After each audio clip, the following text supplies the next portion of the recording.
Praise the lord. అందరికీ క్రీస్తు నామమున వందనములు తెలియజేస్తున్నాను. దేవుని వాక్యం చెబుతుంది శత్రువులను ప్రేమించమని. ఎంతటి శత్రువులనైనా ప్రేమించమని దేవుని వాక్యం చెబుతుంది.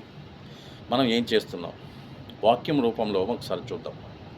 శత్రువు విషయంలో దేవుడు చెప్తున్నాడు, క్షమించు, ప్రార్థించు, సహకరించు. క్రైస్తవులమైన మనలో చాలామంది శత్రువులను ప్రేమించలేని స్థితిలో ఎందుకు ఉండిపోతున్నాం? అందుకు కారణం దేవుని వాక్యాన్ని సరిగ్గా గ్రహించకపోవడం.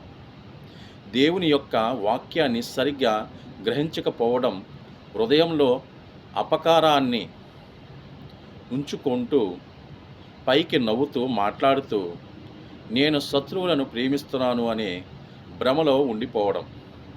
అయితే యేసు నీ శత్రువులను ప్రేమిస్తేనే, క్షమిస్తేనే నేను నిన్ను క్షమిస్తాను అని నిన్ను బాధపరిచే వారి కోసం ప్రార్థన చెయ్యి, ఆపదలో ఉంటే వారికి సహాయం చెయ్యి అని చెప్పారు.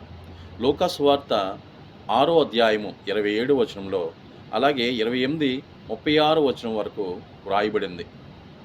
నువ్వు శత్రువులను ప్రేమిస్తున్నావా అనుకుంటున్నావేమో, లేదంటే యేసు చెప్పిన వాక్యాన్ని పాటిస్తూ నిజంగానే శత్రువులను ప్రేమిస్తున్నావా?